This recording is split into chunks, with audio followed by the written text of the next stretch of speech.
Matahari belum sepenuhnya naik, tapi suara roda gerobak yang berderit sudah menyusuri gang sempit itu. Udara pagi masih lembab, dan embun menempel di daun-daun singkong yang tumbuh liar di pinggir jalan. Di ujung gang, muncul sosok laki-laki paruh baya dengan topi lusuh dan jaket tipis yang mulai pudar warnanya. Dialah Pak Slamet, tukang bakso keliling yang sudah belasan tahun setia mendorong gerobaknya dari satu sudut kota ke sudut lainnya. Pak Slamet tinggal di sebuah rumah petak kecil bersama istrinya, Bu Siti, dan anak sematawayangnya yang masih duduk di bangku SMP, Dina. Kehidupan mereka sangat sederhana. Rumah berdinding papan, beratap seng yang sudah mulai bocor di sana-sini, dan ruang tamu yang juga berfungsi sebagai kamar tidur sekaligus dapur. Namun, dari sanalah cerita yang luar biasa ini bermula. Setiap hari, sekitar pukul 5 pagi, Pak Slamet sudah bangun. Ia mulai dengan menyalakan kompor minyak di dapur kecilnya, lalu merebus air, mencuci mangkuk-mangkuk plastik, dan menyiapkan adonan bakso yang dibuatnya sendiri malam sebelumnya. Bau kaldu sapi mulai merebak, menguar hingga ke gang depan, menjadi alarm alami bagi beberapa tetangganya yang juga bersiap memulai hari. Pukul 6, setelah semua siap, Pak Slamet mendorong gerobaknya keluar. Gerobak itu sudah tua. Rangkanya mulai berkarat, kacanya buram, dan cat birunya mulai terkelupas di beberapa bagian. Tapi Pak Slamet merawatnya dengan cinta, seperti seorang ayah menjaga anak sulungnya. Di bagian depan gerobak, terpampang tulisan sederhana, "Bakso Pak Slamet, halal dan nikmat." Pak Slamet bukan hanya sekadar tukang bakso. Ia adalah bagian dari denyut kehidupan di kampung itu. Semua orang mengenalnya. Anak-anak kecil menyapanya dengan semangat, ibu-ibu rumah tangga sering memesan untuk sarapan, dan para tukang ojek yang mangkal di ujung jalan selalu menyambutnya dengan candaan. Meski hidup pas-pasan, Pak Slamet punya semangat yang tak mudah padam.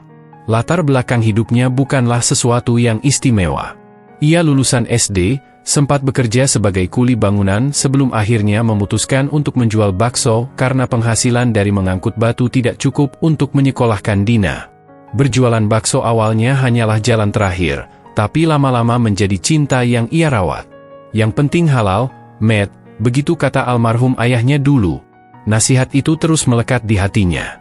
Ada satu hal yang membuat Pak Slamet berbeda dari kebanyakan pedagang keliling lainnya. Ia tidak pernah hanya berjualan. Ia mengamati. Ia memperhatikan orang-orang di sekitarnya. Termasuk anak-anak kecil yang berkeliaran di pinggir jalan, tanpa seragam sekolah, tanpa tujuan.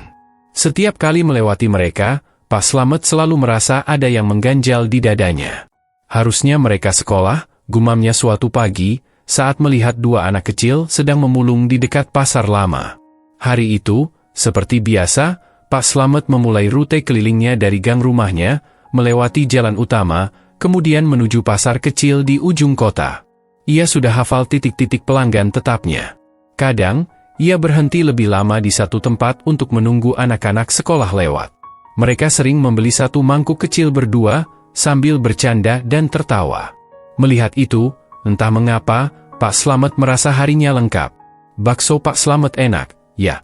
Tapi yang paling enak tuh senyumnya, Pak, kata seorang anak SD suatu pagi.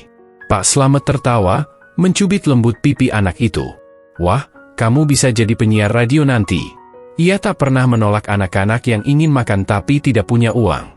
Kadang, ia sengaja memasukkan 2 bakso lebih ke mangkuk anak-anak itu, lalu berkata, bonus dari langit. Bu Siti tahu kebiasaan suaminya ini. Awalnya ia sempat keberatan, karena penghasilan mereka pas-pasan. Tapi lambat laun, ia paham. Kalau bukan kita yang kasih contoh baik, siapa lagi, katanya suatu malam saat mereka duduk berdua di depan rumah. Gerobak itu tidak hanya membawa bakso. Ia membawa harapan, tawa, dan kadang, cerita pilu dari jalanan. Pak Slamet adalah saksi bisu dari kehidupan mereka yang sering tak terlihat oleh dunia. Dalam diamnya, ia menyimpan empati yang dalam. Pagi itu, saat roda gerobaknya kembali berderit menuruni jalan kecil menuju pasar, Pak Slamet belum tahu bahwa di sana, ia akan bertemu seseorang yang akan mengubah hidupnya. Tapi bagi Pak Slamet, setiap hari adalah kesempatan baru. Ia tidak pernah berharap muluk-muluk. Baginya, selama bisa melihat anaknya sekolah, bisa memberi makan keluarganya, dan sesekali membagi 1-2 mangkuk bakso kepada anak yang lapar, itu sudah lebih dari cukup. Rezeki itu misteri, ucapnya suatu kali pada Dina. Kadang kita yang memberi, tapi malah diberi lebih. Langit mulai terang. Di kejauhan, pasar kecil mulai ramai. Pak Slamet menghela napas panjang, mengusap peluh di keningnya, lalu kembali mendorong gerobaknya dengan semangat yang sama seperti hari-hari sebelumnya. Ia belum tahu bahwa pagi ini akan menjadi awal dari perjalanan yang lebih besar dari yang pernah ia bayangkan. Pagi itu pasar lebih ramai dari biasanya. Pedagang sayur, penjual ayam potong, dan ibu-ibu yang membawa kantong belanja tampak sibuk dengan urusannya masing-masing. Di sudut dekat tumpukan kardus bekas, Pak Slamet memarkirkan gerobaknya seperti biasa. Asap dari kuah kaldu mulai mengepul, menarik perhatian para pelanggan setianya. Pak Slamet, seperti biasa ya. Kuahnya yang banyak, teriak Bu Marni dari jauh sambil menunjuk ke gerobak. Siap, Bu Marni. 1 bakso spesial, bonus senyum manis, balas Pak Slamet sambil tersenyum. Ia sudah hafal pesanan tiap pelanggan. Bukan karena ingatan yang kuat, tapi karena ia benar-benar memperhatikan. Sambil menyendok bakso ke mangkuk plastik, matanya menatap ke arah seorang anak laki-laki yang duduk di ujung tumpukan karung. Bajunya kumal, rambutnya kusut, dan wajahnya tampak kotor. Ia tidak bicara, hanya menatap gerobak itu dengan pandangan yang sulit dijelaskan, antara lapar dan malu. Pak Slamet menoleh ke kanan dan kiri, memastikan tidak ada antrean, lalu berjalan pelan mendekati anak itu. Namamu siapa, Le? Tanya Pak Slamet sambil jongkok di depannya. Anak itu diam. Matanya tetap mengarah ke kuah panas yang mengepul dari gerobak. Lapar ya? Lanjut Pak Slamet. Anak itu mengangguk pelan, nyaris tak terlihat. Pak Slamet berdiri, kembali ke gerobaknya, dan menyiapkan 1 mangkuk bakso dengan 2 tusuk tahu. Ia tambahkan kerupuk dan sambal sedikit, lalu membawanya ke anak itu. Ini, makan dulu. Nanti kalau sudah kenyang, kita ngobrol, ucapnya sambil menyerahkan mangkuk plastik kecil. Anak itu awalnya ragu. Tapi perlahan, tangannya menyambut mangkuk itu dan mulai makan pelan-pelan. Ia tidak bicara, hanya sesekali melirik Pak Slamet yang duduk di bangku gerobaknya. Sekitar 10 menit kemudian, mangkuk itu sudah kosong. Anak itu menyeka mulutnya dengan ujung bajunya. Namaku Raffi, Pak, katanya akhirnya. Suaranya kecil dan serak. Raffi tinggal di mana? Raffi menunjuk ke arah bawah jembatan di dekat kali. Di sana, sama teman-teman. Kadang pindah tempat. Bapak sama ibu udah nggak ada. Pak Slamet mengangguk pelan. Ia tidak ingin mengorek terlalu dalam. Tapi hatinya sudah tertambat pada anak itu. Ada sesuatu pada mata Raffi yang membuatnya sulit untuk pergi begitu saja. Sekolah nggak? Raffi menggeleng. Dulu sempat kelas 1. Habis itu nggak bisa bayar. Terus jadi ikut mulung. Hari itu, Pak Slamet duduk lama di pinggir pasar, mengobrol dengan Raffi. Ia tahu bahwa kisah anak itu bukan satu-satunya. Tapi entah kenapa, pertemuan mereka terasa berbeda. Ia seperti melihat Dina, anaknya, dalam sosok Raffi, bedanya hanya pada nasib. Sejak hari itu, setiap kali Pak Slamet mangkal di pasar, Raffi selalu datang. Kadang membantu menyiapkan mangkuk, kadang hanya duduk diam.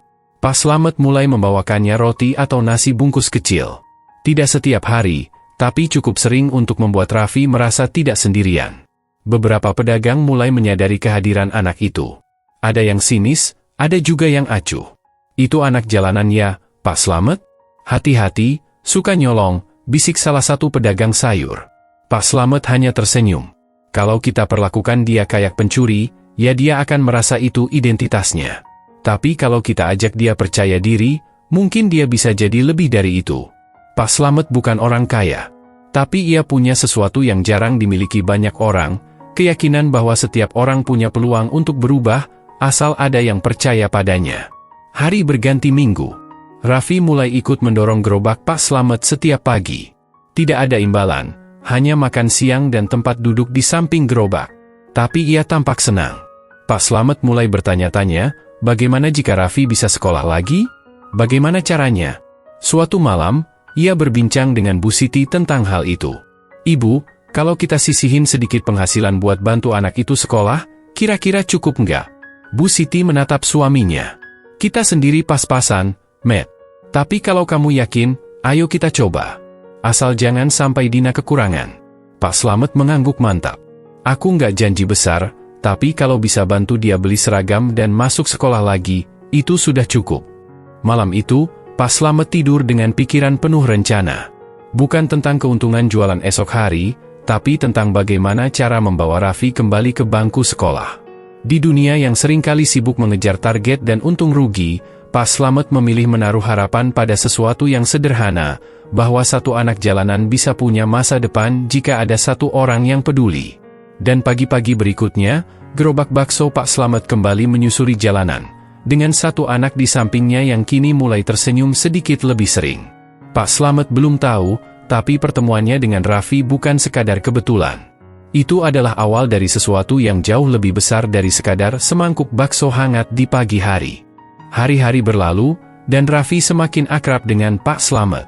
Ia tidak hanya sekadar menemani gerobak keliling, tapi mulai membantu mendorong, menyusun mangkuk, dan membersihkan sisa-sisa makanan. Setiap pagi, ia sudah menunggu di tikungan gang, siap menyambut Pak Slamet yang keluar dari rumah membawa gerobaknya. Bagi Pak Slamet, kehadiran Raffi seperti tambahan semangat. Gerobak tuanya yang biasanya terasa berat kini seolah lebih ringan. Tidak karena ada bantuan tenaga, tapi karena ia merasa tidak sendiri dalam menjalani rutinitas yang melelahkan itu.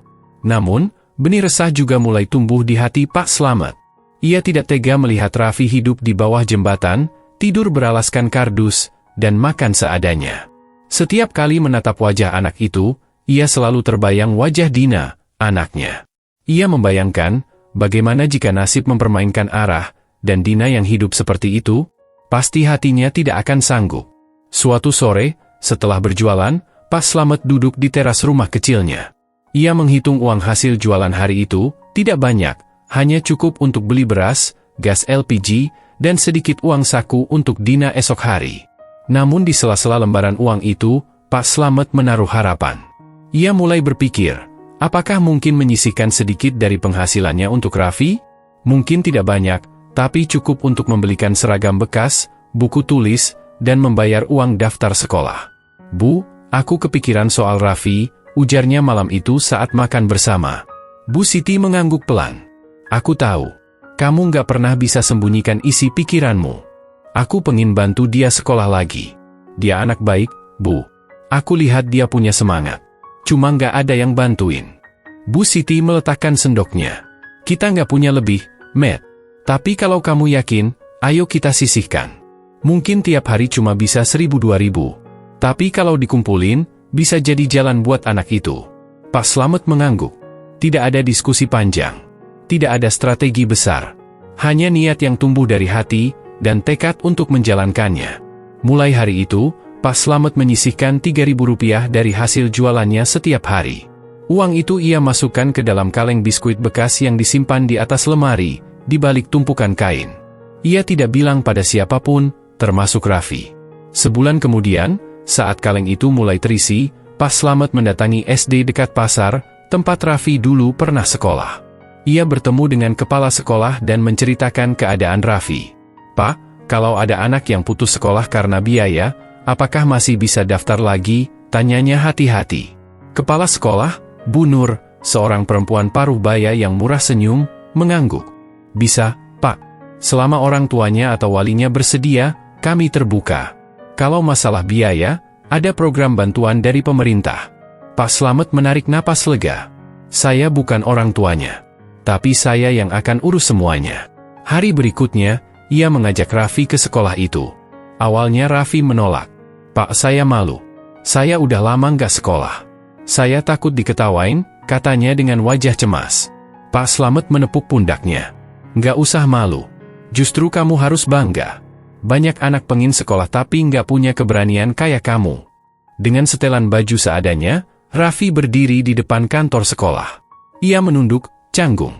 Tapi ketika Bu Nur menyapanya dengan lembut, ia mulai tersenyum. Pendaftaran berjalan lancar. Dengan bantuan program pemerintah, sebagian besar biaya bisa ditanggung. Pak Slamet hanya perlu membelikan seragam, alat tulis, dan sepatu. Dari uang tabungannya, ia mampu membeli semua itu, meski dengan kondisi bekas atau harga murah. Hari pertama Raffi sekolah kembali, Pak Slamet mengantarnya. Ia berdiri di luar gerbang, menunggu sampai bel masuk berbunyi. Melihat Raffi berjalan masuk ke sekolah dengan seragam lusuh tapi wajah penuh harapan, Pak Slamet merasa sesuatu dalam dadanya meledak. Bukan bangga, bukan puas, tapi campuran rasa lega, haru, dan syukur. Beberapa pedagang di pasar mulai bertanya-tanya kemana Raffi. Ketika mereka tahu bahwa anak itu kembali sekolah berkat Pak Slamet, banyak yang tak percaya. "Matt, kamu ini nekat juga. Anak sendiri aja masih butuh, ini malah ngurus anak orang," komentar seorang tukang ayam. Pak Slamet hanya tersenyum. Anak sendiri juga butuh contoh, bukan cuma uang saku. Dina, anak Pak Slamet, juga mulai bertanya. "Pak, kenapa bantu Raffi?" Pak Slamet mengusap kepala anaknya. "Karena kamu beruntung bisa sekolah tanpa harus mikir makan. Tapi banyak anak lain yang gak seberuntung kamu. Kalau kita bisa bantu, kenapa enggak?" Raffi kini punya rutinitas baru. Pagi ia sekolah, siang ia membantu Pak Slamet berjualan. Tak pernah ada tuntutan. Semua dijalani dengan sukarela dan rasa terima kasih yang tak pernah diucapkan tapi terasa. Niat kecil Pak Slamet telah menyalakan cahaya dalam hidup Raffi. Dan dari satu niat itulah, kisah besar ini mulai tumbuh, pelan-pelan, tapi pasti. Sejak Raffi kembali bersekolah, suasana di sekitar gerobak Pak Slamet perlahan berubah. Tak hanya Raffi yang kini ikut membantu, tapi juga dua anak lain yang sering datang menghampiri. Namanya Aji dan Wawan. Mereka mulanya hanya berdiri dari jauh, memperhatikan Raffi yang mendorong gerobak sambil sesekali tertawa kecil. Pak Slamet sadar akan keberadaan mereka. Ia tahu tatapan mata anak-anak itu. Tatapan yang dulu pernah ia lihat di wajah Raffi, lapar, ragu, dan ingin mendekat tapi takut ditolak. Suatu hari, ketika gerobaknya berhenti di dekat lapangan, Pak Slamet menengok ke arah dua anak yang sembunyi di balik tiang listrik. "Leh, mau bakso?" katanya lantang sambil tersenyum. Aji dan Wawan saling melirik. Aji mendorong pelan Wawan ke depan.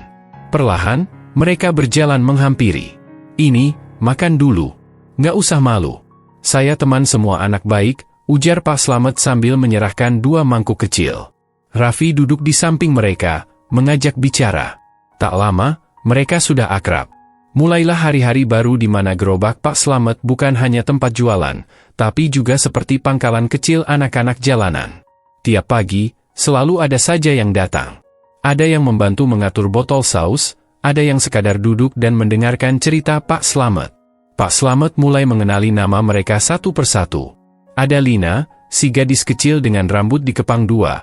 Ada Rizky, anak pemalu yang pandai menggambar di kertas bungkus bakso. Dan ada Rian, yang selalu mengajukan pertanyaan aneh-aneh. "Apa bakso bisa bikin orang jadi pintar, Pak?" Pak Slamet tertawa. "Kalau dimakan sambil belajar, mungkin bisa. Setiap anak punya cerita. Ada yang tinggal di emperan toko, ada yang di kolong jembatan, ada pula yang tidur di becak milik pamannya. Namun satu hal yang sama, mereka semua haus perhatian." Pak Slamet tidak pernah merasa dirinya luar biasa. Ia hanya merasa gerobaknya kini punya arti lebih. Ia bukan sekadar penjual makanan. Ia jadi pendengar, penghibur, kadang seperti bapak pengganti bagi anak-anak itu. Tentu saja, ada hari-hari sulit. Kadang jualannya sepi, kadang bahan habis sebelum waktu. Tapi setiap kali melihat anak-anak itu tertawa, ia merasa cukup. Kadang terlalu cukup sampai ia lupa bahwa dirinya sendiri sebenarnya masih kekurangan. Ia tidak pernah secara resmi mengajak anak-anak itu sekolah seperti Raffi. Tapi diam-diam, ia mulai menabung lagi. Kaleng bekas biskuit di atas lemari kini diberi label baru dengan spidol, untuk seragam Lina. Bu Siti, istrinya, hanya menggeleng pelan setiap kali melihat kaleng baru muncul. "Kamu ini seperti buka sekolah keliling, Matt," katanya suatu malam. Pak Slamet hanya tersenyum. Sekolah kan bukan soal gedung. Kadang cukup satu orang yang percaya.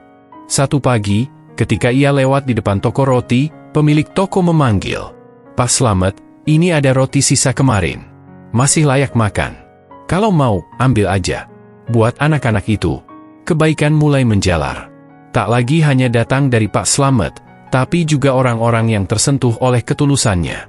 Pedagang di pasar mulai menitipkan nasi bungkus, toko kelontong menyumbang alat tulis, bahkan ada pembeli yang membayar bakso 2 porsi, padahal hanya makan 1. Yang 1 buat anak yang bantuin bapak tadi, kata mereka. Gerobak itu kini tak lagi hanya membawa bakso. Ia membawa harapan.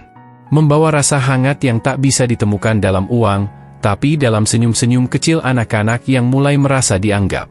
Suatu siang, ketika hujan deras, Pak Slamet memutuskan berteduh di depan sebuah ruko kosong. Bersamanya ada 5 anak, termasuk Raffi dan Lina. Mereka basah kuyup, tapi tertawa karena kejadian lucu. Wawan terpeleset karena sandal jepitnya licin. Di sela tawa itu, Raffi bertanya, "Pak, kenapa Bapak mau bantu kami?" Pak Slamet menatap langit yang masih mendung. "Karena kalian gak minta apa-apa, tapi kalian butuh sesuatu. Kadang, orang yang paling butuh pertolongan justru yang paling diam." Anak-anak terdiam. Kata-kata itu sederhana, tapi masuk dalam. Pak Slamet tak pernah bermimpi besar. Tapi tanpa sadar, ia sedang membangun sesuatu, tempat aman bagi anak-anak yang tak punya rumah, keluarga, atau masa depan yang pasti. Dan semua itu berawal dari satu gerobak, satu mangkuk bakso, dan satu hati yang mau peduli.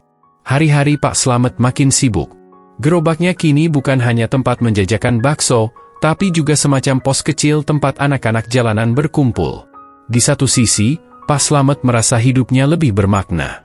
Tapi di sisi lain, tekanan mulai datang, pelan, namun menyesakan. Yang pertama datang dari rumah. Bu Siti mulai khawatir. "Matt, kamu makin jarang bawa pulang uang penuh. Pengeluaran kita tetap, bahkan bertambah. Dina butuh buku baru. Kompor juga sudah rusak," katanya suatu malam. Pak Slamet mengangguk pelan. Ia mengerti. Ia pun merasa serba salah. "Aku cuma gak tega, Bu. Mereka itu gak punya siapa-siapa," jawabnya lirih. "Kalau kamu sampai jatuh sakit, kita semua gimana?" Pak Slamet diam. Kata-kata istrinya benar. Tapi perasaannya juga tak bisa ia abaikan. Tekanan lain datang dari tetangga. Di kampung padat itu, kabar dan gosip menyebar lebih cepat daripada kabut pagi. Pak Slamet itu aneh. Anak orang dipikirin, anak sendiri gimana? "Awas lo, jangan sampai anak-anak itu nyolong. Entar nama kampung kita jelek. Siapa yang tahu niat orang, ya kan?" Pak Slamet tahu itu semua. Tapi ia memilih diam.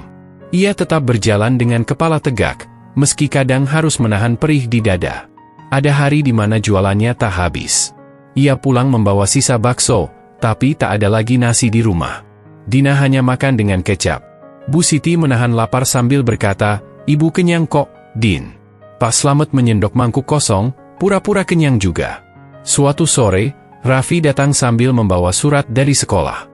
Ia mendapat nilai bagus dan diminta mengikuti lomba menulis cerita pendek. "Pak, ini semua karena Bapak," katanya dengan mata berbinar. Pak Slamet tersenyum. "Itu karena kamu kerja keras. Bapak cuma bantu dorong dikit." Namun, di balik rasa haru itu, beban juga bertambah. Untuk ikut lomba, Raffi butuh biaya transportasi ke kota kabupaten. Pak Slamet kembali menghitung uangnya yang tak seberapa. Ia mulai mencari cara. Menjual lebih cepat. Menambah porsi bakso. Bahkan mencoba membuat bakso goreng sendiri, berharap bisa menarik pembeli baru. Namun cuaca buruk datang berturut-turut. Hujan hampir setiap hari. Jalan becek, pembeli berkurang. Uang makin menipis. Puncaknya, satu malam Pak Slamet pulang dengan wajah lesu. Gerobaknya tergelincir di tikungan licin. Beberapa piring pecah. Kuah tumpah. "Matt, kamu gak apa-apa?" Bu Siti menyambutnya dengan panik. "Aku cuma capek, Bu," ucapnya lirih sambil duduk lemas. Malam itu, Pak Slamet merenung. Di pojok rumah, ia menatap kaleng-kaleng bekas yang sudah mulai kosong. Ia mempertanyakan, apakah semua ini layak diteruskan? Namun saat ia hendak mematikan lampu, Dina mendekat. "Pak, tadi aku lihat Raffi senang banget cerita soal lomba. Dia bilang, kalau menang, dia mau ajak Bapak naik kereta ke Semarang. Katanya Bapak belum pernah naik kereta." Pak Slamet tersenyum samar. Tiba-tiba, semua letih seperti berkurang. Keesokan harinya, ia kembali mendorong gerobaknya. Gerobak yang mulai rapuh, tapi semangat di baliknya tetap utuh. Ia sadar, ini bukan soal besar atau kecil bantuan yang ia berikan. Tapi soal terus melangkah, meski dunia seperti menertawakan niat baik. Dan dalam hatinya, ia percaya satu hal, kalau tidak ada orang yang memulai peduli, maka siapa lagi? Hari itu tampak seperti hari biasa. Matahari baru menyenggol ujung atap-atap seng yang berderet di gang sempit, dan Pak Slamet sudah siap dengan gerobak baksonya. Ia menyalakan kompor, mengaduk kuah dalam panci besar, dan menyusun mangkuk dengan hati-hati. Dina sempat membantunya sebelum berangkat sekolah, seperti biasa. Namun, hari itu berbeda. Seorang pemuda bertopi, membawa kamera kecil tergantung di leher, menghampiri Pak Slamet saat ia tengah melayani pembeli. Ia memperkenalkan diri dengan sopan. Namanya Reza, seorang relawan dari komunitas sosial lokal yang fokus pada cerita inspiratif dari warga kecil. Pak Slamet ya? Saya dengar cerita tentang Bapak dari salah satu guru di SD tempat Raffi sekolah. Saya minta izin mau ngobrol, boleh, kata Reza sambil tersenyum. Pak Slamet bingung. Ia tidak terbiasa jadi pusat perhatian. Tapi ia mengangguk pelan. Di pinggir trotoar yang masih basah sisa hujan semalam, Pak Slamet menceritakan apa yang ia lakukan. Tentang Raffi. Tentang bagaimana ia mulai menyisihkan uang. Tentang anak-anak lain yang kini belajar bersama. Reza hanya mengangguk, sesekali tersenyum dan mengangguk sambil merekam atau mencatat. Bapak nggak keberatan saya ceritakan ini di media sosial ya? Pak Slamet tertawa kecil. Lah mau gimana? Monggo aja, Mas. Tapi cerita saya biasa aja. Nggak penting-penting amat. Reza mengangguk cepat. Justru itu, Pak. Cerita kayak gini yang bikin orang sadar, kalau kebaikan itu sederhana. 2 hari kemudian, nama Pak Slamet muncul di lini masa Instagram, Twitter, dan Facebook. Video berdurasi 2 menit yang menampilkan wajah Pak Slamet sedang mendorong gerobaknya, menyapa anak-anak, dan mengelap peluh dari dahi, tersebar begitu cepat. Seorang tukang bakso di Jawa Tengah menyisihkan penghasilannya untuk menyekolahkan anak jalanan.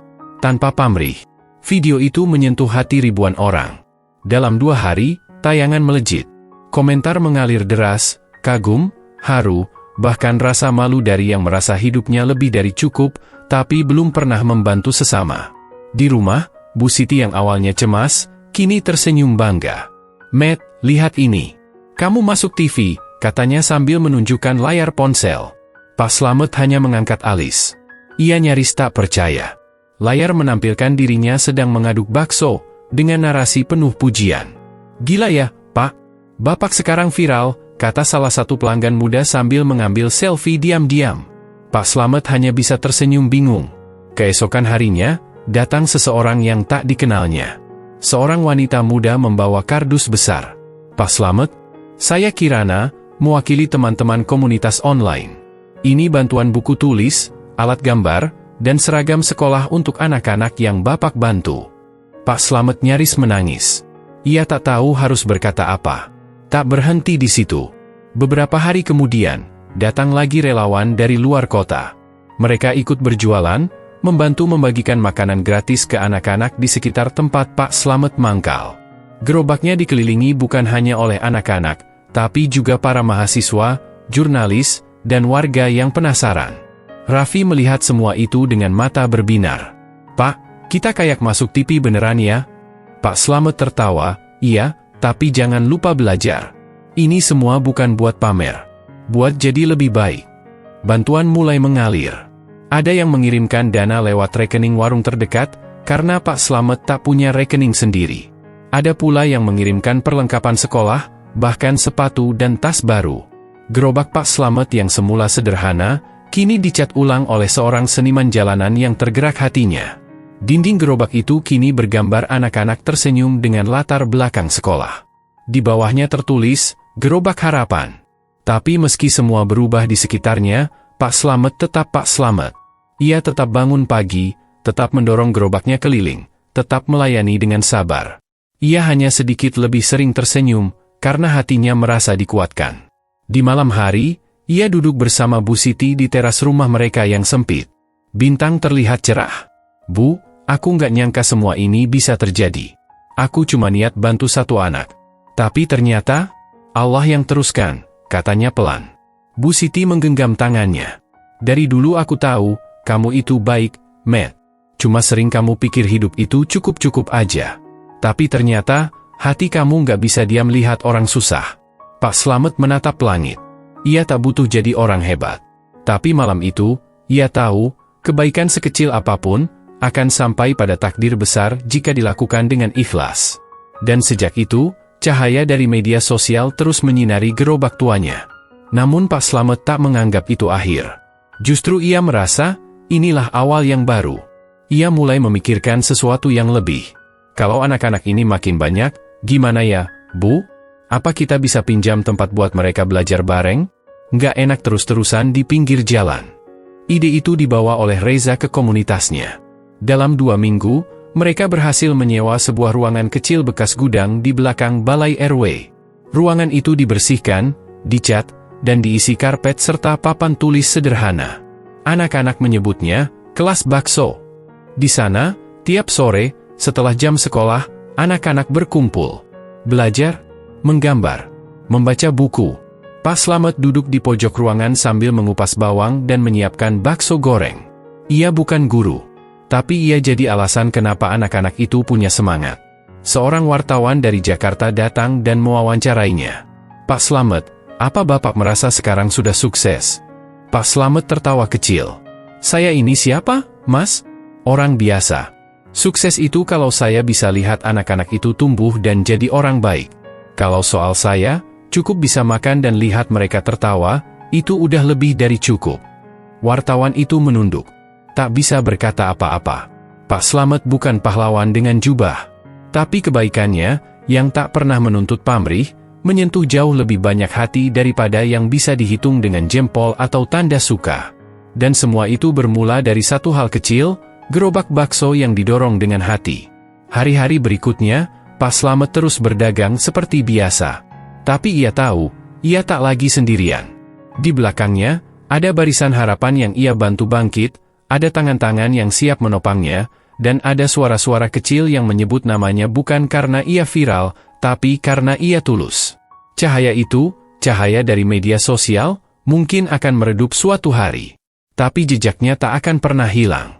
Pak Slamet sudah menyalakan api kecil dalam jiwa banyak orang, dan nyala itu akan terus hidup lama setelah semua sorotan pergi.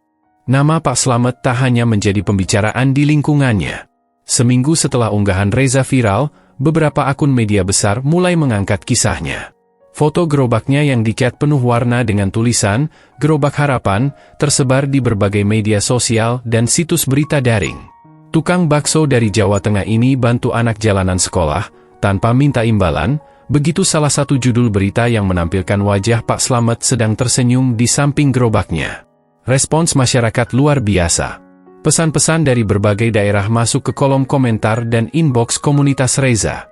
Ada yang menawarkan beasiswa, ada yang ingin mengirim makanan bergizi untuk anak-anak, bahkan ada yang menawarkan renovasi rumah Pak Slamet. Namun Pak Slamet tetap rendah hati. Ketika Reza menyampaikan tawaran-tawaran itu, ia hanya menggeleng pelan. "Saya ini cuma jualan bakso, Mas. Saya bantu karena saya ngerasa itu kewajiban saya sebagai manusia. Kalau sampai nanti saya kelihatan minta-minta, saya malah malu." Reza menepuk pundaknya. "Pak Slamet, ini bukan minta. Ini orang-orang yang pengen ikut jadi bagian dari kebaikan Bapak."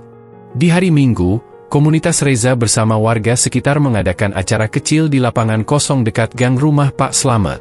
Acara itu diberi nama Hari Harapan, sebuah bentuk syukur atas semua yang terjadi. Anak-anak tampil membacakan puisi, menyanyi, bahkan ada yang mempersembahkan lukisan hasil karya sendiri.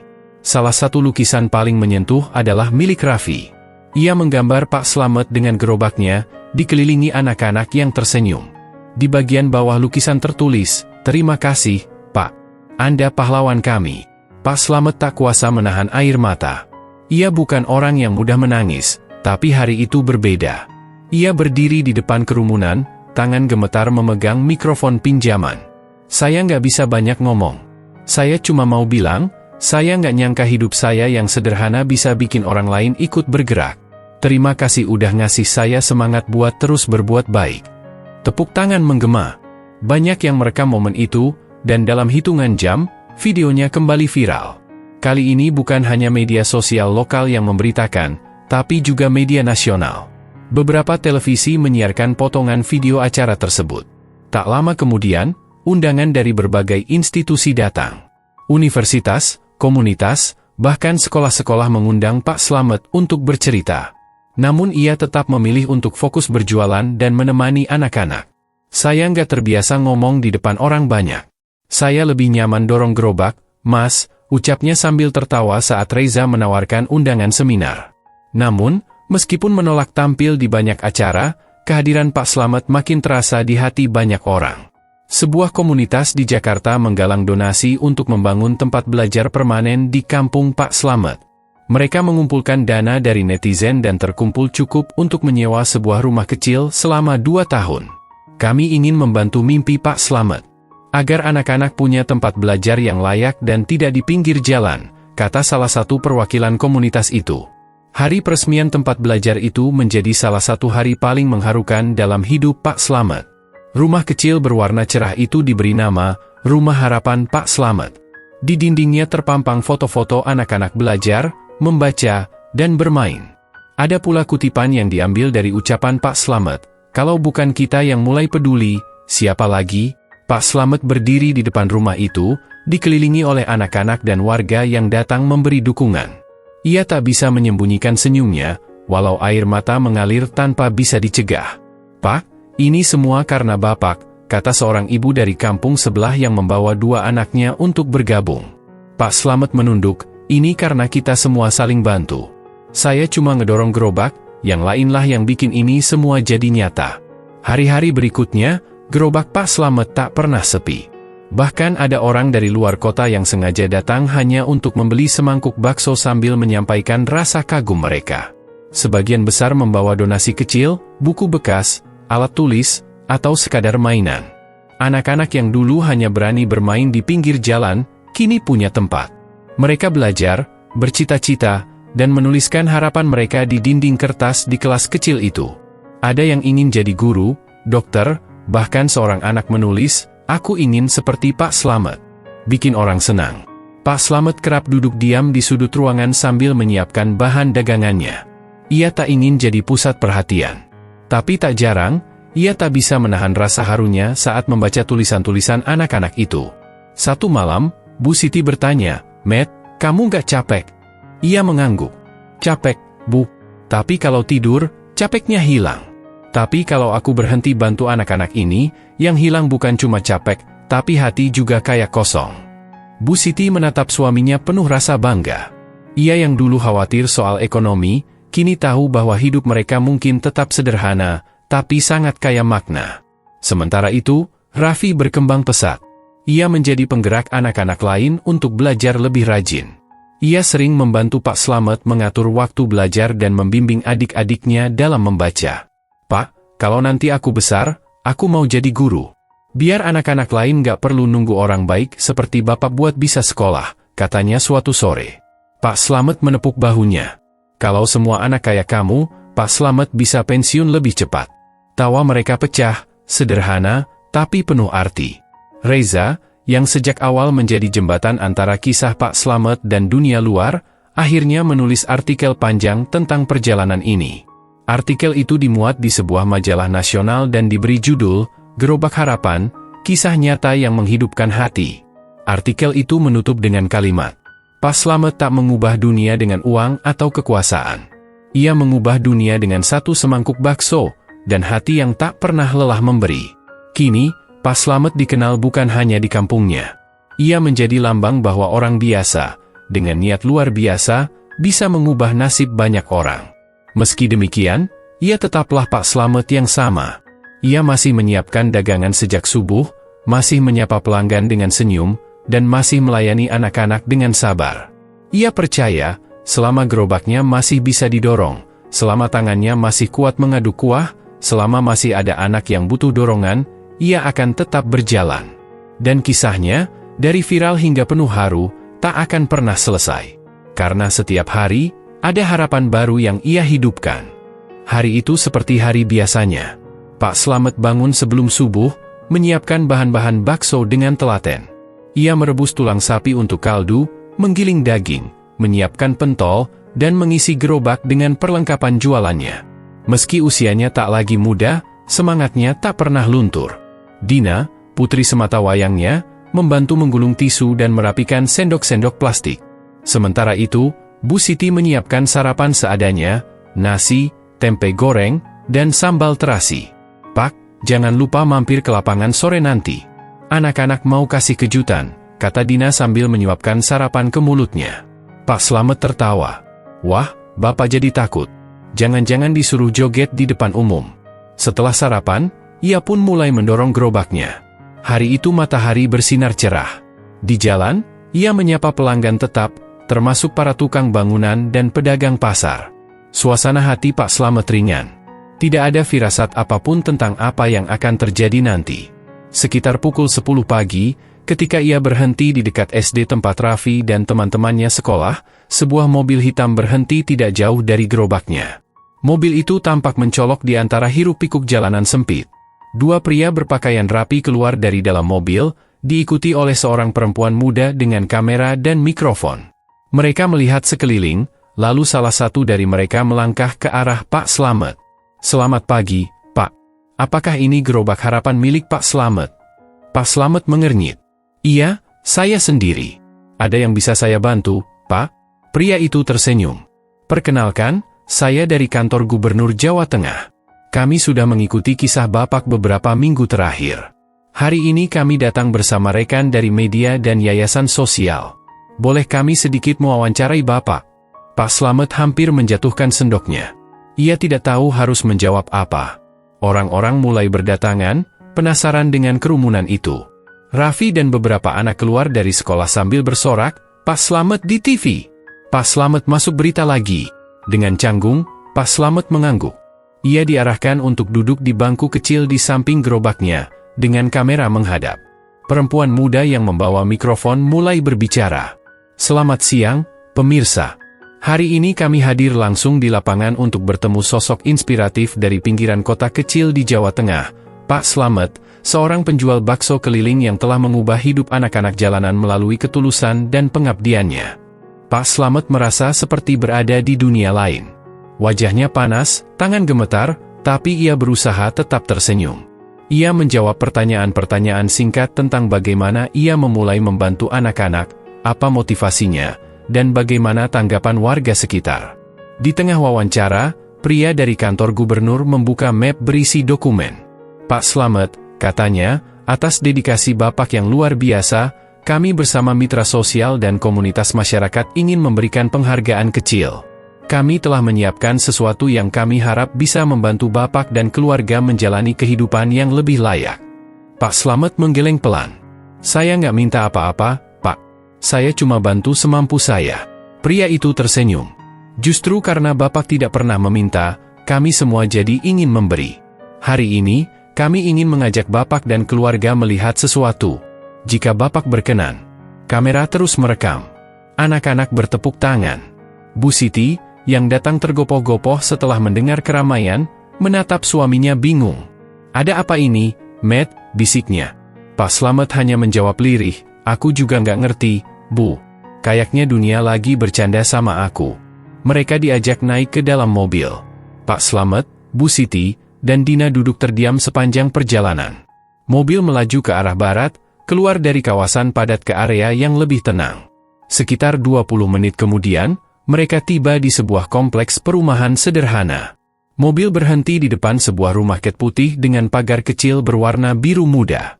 Rumah itu tampak baru dan rapi. Di depan rumah, berdiri spanduk bertuliskan, "Selamat datang di Rumah Harapan, untuk Pak Slamet dan keluarga." Pak Slamet menatap rumah itu dengan mata berkaca-kaca. Ia menoleh ke arah petugas yang tadi membawanya. Ini, maksudnya apa, Pak? Pria itu mengangguk pelan. Rumah ini milik Bapak sekarang. Sertifikat dan semua dokumen sudah atas nama Bapak. Ini bentuk apresiasi dari masyarakat, pemerintah daerah, dan para dermawan yang terinspirasi oleh kebaikan hati Bapak. Bu Siti menangis di tempat. Dina memeluk ayahnya sambil terisak. Sementara Pak Slamet berdiri terpaku. Air matanya jatuh perlahan. Ia mencoba bicara, tapi tak satu pun kata keluar dari mulutnya. Setelah beberapa saat, ia hanya berkata, "Terima kasih. Saya nggak tahu harus ngomong apa. Saya cuma penjual bakso." Kamera kembali menyorot. Tapi kali ini, semua orang diam. Menyaksikan bagaimana satu tindakan tulus bisa membawa perubahan yang tak terduga. Seorang pria sederhana dengan gerobak tuanya, berdiri di depan rumah baru yang tak pernah ia impikan. Warga sekitar mulai berdatangan. Beberapa anak-anak yang biasa dibantu Pak Slamet datang berlari. Mereka memeluknya, bersorak, "Pak Slamet punya rumah baru." Di dalam rumah, suasana tak kalah mengharukan. Ada ruang tamu kecil dengan sofa empuk, dapur bersih dengan kompor baru, dan 2 kamar tidur sederhana. Ada juga satu ruangan kecil yang telah disiapkan menjadi ruang baca untuk anak-anak. "Ruangan ini untuk Bapak teruskan kegiatan belajar anak-anak," kata petugas yayasan sambil menyerahkan tumpukan buku dan alat tulis. Pak Slamet berjalan pelan menyusuri setiap sudut rumah. Ia berhenti di depan jendela yang menghadap taman kecil. Di situ, ia berdiri lama, menatap keluar, menatap hidup. Malam harinya, rumah itu menjadi tempat berkumpul. Komunitas, tetangga, wartawan, dan relawan hadir memberi selamat. Namun suasana tetap sederhana, seperti Pak Slamet sendiri. Tak ada kemewahan, hanya kebahagiaan tulus. Sambil duduk di teras rumah barunya, Pak Slamet memandangi langit malam. Ia menggenggam tangan Bu Siti erat. "Aku nggak tahu kenapa semua ini terjadi, Bu. Tapi kalau semua ini karena kita bantu anak-anak, berarti kita harus bantu lebih banyak lagi." Bu Siti mengangguk sambil tersenyum. "Iya, Matt. Rumah ini bukan akhir. Ini awal baru." Dan malam itu, di bawah langit penuh bintang, sebuah kisah baru dimulai. Tentang rumah yang bukan hanya tempat berteduh, tapi juga tempat harapan tumbuh. Pak Slamet kembali menatap gerobaknya yang kini diparkir di depan rumah barunya. Besok pagi, ia akan kembali berjualan. Karena meski rumahnya sudah berubah, hatinya tetap sama, ingin terus berjalan, bersama harapan yang tak pernah padam. Sejak hari Pak Slamet menerima rumah baru itu, hidupnya seperti dibuka dari halaman baru. Tapi ia tidak mengubah apapun dalam rutinitasnya.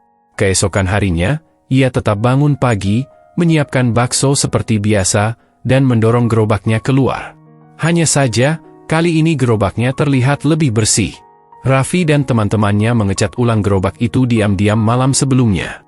Warna biru muda yang cerah, tulisan, "Gerobak Harapan," tertulis di sisi kanan gerobak dengan rapi.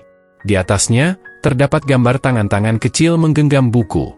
Pak Slamet tertawa saat melihatnya. "Kalian ini, kerja bakti diam-diam, ya?" "Buat Bapak," jawab Raffi singkat. Hari itu, jalanan terasa berbeda. Banyak orang yang tidak dikenal menyapa, meminta foto, atau sekadar memberi salam. Anak-anak di sekolah melambaikan tangan setiap kali Pak Slamet lewat. Bahkan petugas kelurahan datang menyampaikan salam dari camat yang ingin berkunjung suatu hari nanti. Namun kejutan belum berhenti. 2 minggu setelah pemberian rumah, Pak Slamet menerima undangan resmi dari kantor Gubernur Jawa Tengah. Surat itu disampaikan oleh petugas kecamatan yang datang sendiri ke rumahnya. Pak Slamet diundang hadir dalam acara penghargaan tokoh inspiratif tingkat provinsi. Tempatnya di Semarang. Semua akomodasi ditanggung. Pak Slamet dan keluarga diminta hadir sebagai tamu kehormatan. Pak Slamet memegang surat itu dengan tangan bergetar. "Semarang? Kita naik kereta beneran, Bu," katanya lirih, menoleh ke Bu Siti dan Dina yang berdiri tak kalah bingung di belakangnya. Perjalanan ke Semarang menjadi pengalaman yang tak akan pernah mereka lupakan. Ini pertama kalinya mereka keluar dari kota kecil mereka. Dina tidak berhenti bertanya sepanjang perjalanan. "Pak, itu sawah ya? Yang itu pabrik?" Pak Slamet dan Bu Siti hanya tertawa dan menikmati kebahagiaan anaknya. Setiba di gedung pertemuan provinsi, Pak Slamet dibuat kagum. Gedung megah, karpet merah, orang-orang berpakaian rapi, dan lampu-lampu terang yang memantul di lantai marmer. Mereka dipersilakan duduk di barisan depan. Di atas panggung, sebuah layar besar menayangkan cuplikan video tentang kisah Pak Slamet, dari awal ia berjualan, membantu Raffi, hingga rumah barunya. Narasi yang dibacakan oleh pembawa acara terdengar menyentuh. Pak Slamet bukan pahlawan yang kita kenal di buku sejarah, tapi ia pahlawan dalam kehidupan nyata. Seorang pria biasa yang memilih untuk tidak membiarkan ketidakpedulian menang. Tepuk tangan panjang memenuhi ruangan.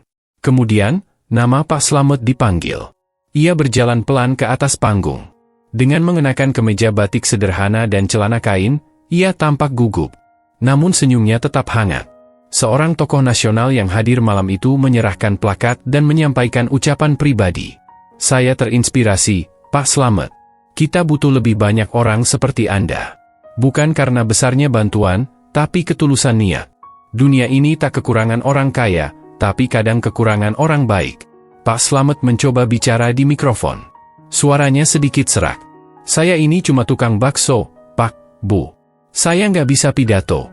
Tapi kalau boleh bilang sesuatu, saya cuma percaya satu hal. Anak-anak itu titipan, walau bukan anak kita. Kalau kita bisa bantu mereka sekolah, itu berarti kita bantu masa depan kita juga.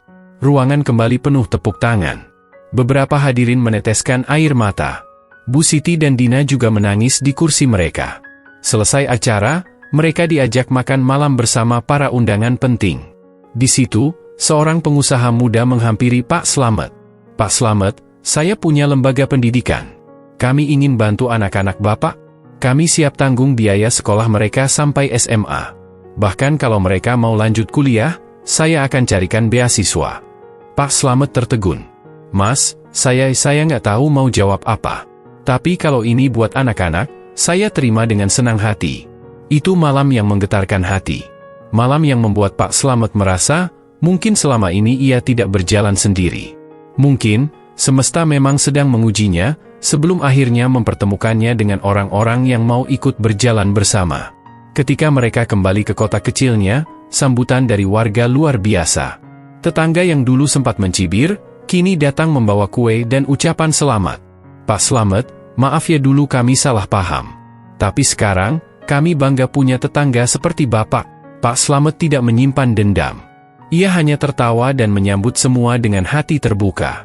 Yang penting sekarang, kita bantu anak-anak lebih banyak lagi.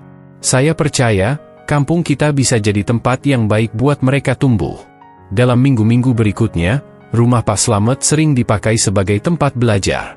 Beberapa mahasiswa dari universitas dekat kota datang sebagai relawan.